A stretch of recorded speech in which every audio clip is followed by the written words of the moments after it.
હવે તો હદ થઈ ગઈ। દાવત જીરા સોડાની બોટલમાંથી પણ હવે પ્લાસ્ટિક નીકળ્યું। અમદાવાદ સહિત રાજ્યભરમાં ખાણીપીણીની ચીજોમાંથી જીવાત નીકળવાની ઘટનાનો સિલસિલો ચાલી રહ્યો છે, પરંતુ હદ તો ત્યારે થઈ જ્યારે હવે ખાવાની સાથે દાવત જીરા સોડાની બોટલમાંથી પણ પ્લાસ્ટિક નીકળવાનું સામે આવ્યું છે। અમદાવાદના કોમર્સ 6 રોડ પર આવેલ શ્રી પાન નામની દુકાનમાં દાવત જીરા સોડાની બોટલમાંથી પણ જનતાના સ્વાસ્થ્ય સાથે ચેડા કરનારી વસ્તુ મળી આવી છે। પ્લાસ્ટિક જેવી દેખાતી વસ્તુ હવે તે પ્લાસ્ટિક છે કે ઈયળ તેની ખબર પડી નથી।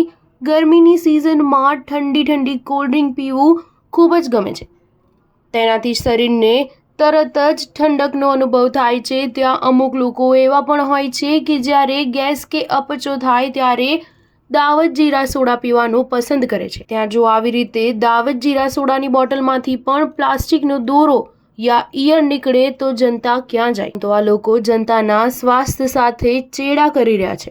કોમર્સ 6 રોડ પર આવેલ શ્રી પાન નામની દુકાનદારની જાગૃતતાથી આ બહાર આવ્યું છે। શું આ દાવત કંપનીમાં અમદાવાદ મ્યુનિસિપલ કોર્પોરેશનની ટીમ દ્વારા તપાસ થતી હશે કે શું આ દાવતવાળાને તંત્રનો સપોર્ટ હશે?